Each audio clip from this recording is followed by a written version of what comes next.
if you go back to your childhood and your memories from childhood, you can remember your uncles or your aunties or those adults that were kind to you, that were very playful with you, that would make it a point to joke with you, that would make you feel welcome. And children have a way of detecting that, right? They feel kindness or they feel unwanted very easily. And that's why the Prophet ﷺ stresses, لَيْسَ مِنَّا مَنْ لَمْ يَرْحَمْ صَغِيرَنَا وَيُوَقِّرْ كَبِيرَنَا. The Prophet ﷺ says that he is not amongst us who fails to show mercy to the young ones and at the same time upholds the respect for the elderly.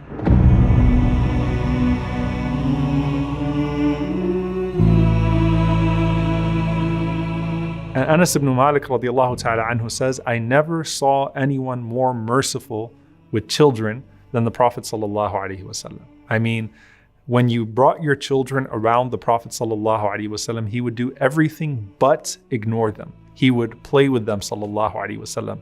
He would talk to them sallallahu alaihi wasallam. And that helps each one of the children develop their own connection, especially to the masjid, right? You talk about making the children love the masjid, going to the masjid and seeing that kind adult, and especially if there is a sweet imam or a kind imam, and in the case of the Prophet ﷺ being your imam, your child wants to go see the Prophet ﷺ because they know that the Prophet ﷺ is going to talk to them. They know that the Prophet ﷺ might give them something. They know that the Prophet ﷺ is going to be playful with them. So that's really part of the culture that the Prophet ﷺ is setting up in his community. And Anas radiallahu ta'ala anhu says he used to mix with us so much that he would ask a little brother of mine, Ya Aba Umair, ma fa'ala an-Nughayr. I had a younger brother named Aba Umair, and he had a little bird, an-Nughayr. And the Prophet ﷺ, every time he saw him, he'd ask him about his pet. He'd ask him about his pet bird, sallallahu alaihi wasallam, and take interest in it, right? So when you're walking up to kids and you're talking to children and you're asking them about their interests, you're asking them about how far they've gotten in their game, about how things are going in their sports or whatever it may be that they're doing. So the Prophet ﷺ would develop that type of relationship with the children of the community. Those children, of course, who would grow up to become the scholars of this ummah, right? Because they were young enough to be sahaba, and at the same time they learned whatever they could from the elder companions and transmitted that to the next generation of eager tabi'een, the next generation that came in this ummah.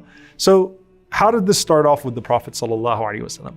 Well, for one, if you had a child and you lived in Medina, you wanted to bring your newborn to the Prophet ﷺ. You wanted the Prophet ﷺ to name your child for you. You wanted the Prophet ﷺ to hold your child and make dua. You wanted the Prophet ﷺ to do the tahniq, where he would take the date ﷺ and rub it on the top of the mouth of the child. You wanted that from the Prophet ﷺ, and he would oblige alayhi salatu wasalam. Anas radiallahu ta'ala anhu mentions Abdullah, the son of Abu Talha, and he says that when he was born, the Prophet ﷺ held him and he took the date and he put it in his mouth and he put it in the mouth of Abdullah. And Abdullah really loved that date. So the Prophet ﷺ said, Hubbul Ansar at-Tamr. This is how the Ansar are. They love dates. And the Prophet ﷺ named him Abdullah. So you had all these children that were walking around that were actually named by the Prophet ﷺ.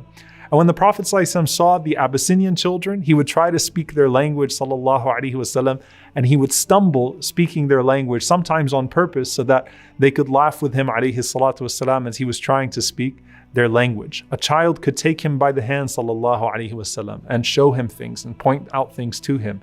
And the Prophet ﷺ would play with them. And Rasulullah ﷺ would not turn away from them until they were satisfied. We also see, subhanAllah, a really beautiful narration, because sometimes these things are actually, in the small print, if you will, of a hadith. When the Prophet ﷺ used to receive fruits, now back then, obviously, probably for better, you don't really have candy, right? The sweet is the fruit, and the kids loved fruits. And in Medina, when people would have their new picks of fruit, they would always want to bring something to the Prophet ﷺ. And Rasulullah ﷺ, when he would get a piece of fruit, he would make dua for the fruits of those people, the fruits of Al-Madinah. And then the Prophet ﷺ would do what? He'd look to the smallest child in sight, he'd call that child over, and he'd give them the fruit, alayhi salatu wasalam. So that was like his way of giving candy, sallallahu alayhi wasallam, to the children of the ummah. And this was his habit, alayhi salatu wasalam, even as people would prefer the Prophet sallallahu alaihi wasallam with those sweet fruits. Now, with his own children, sallallahu alaihi wasallam, that was a sight to see in and of itself, meaning his grandchildren, alaihi salatu wasalam. When it comes to Al-Hasan wal-Husayn, radiyallahu ta'ala anhuma, the Prophet ﷺ's relationship with them was so beautiful. And the Prophet ﷺ would not just hold them and testify to Allah subhanahu wa ta'ala how much He loves them, but He would say loudly, sallallahu alaihi wasallam, "Oh Allah, love those who love them," and hold them, sallallahu alaihi wasallam, and He would kiss them, alayhi salatu wassalam.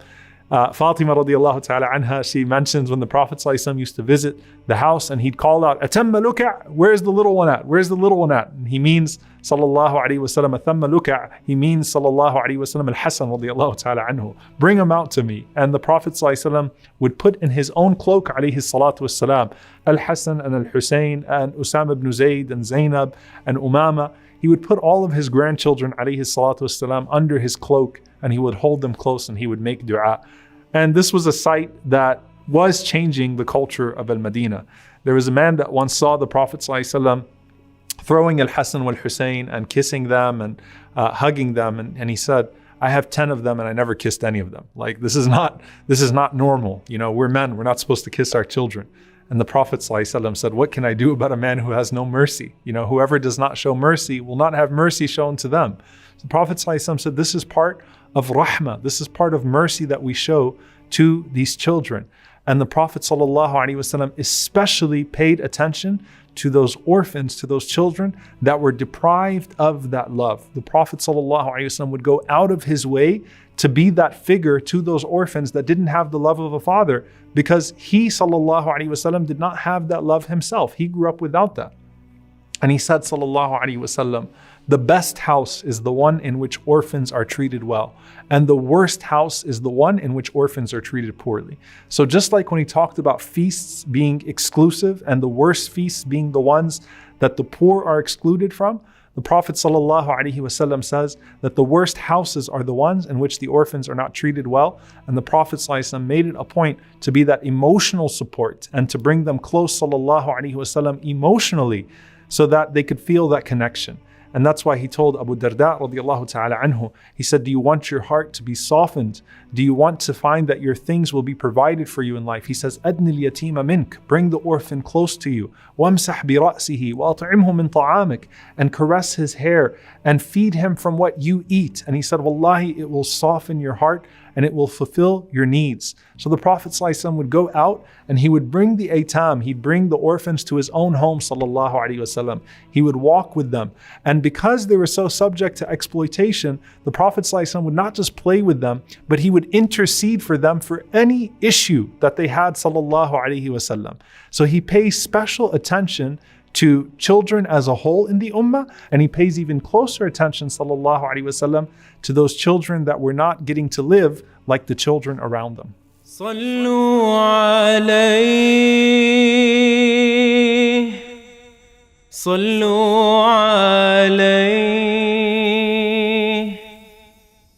صلى الله عليه وسلم.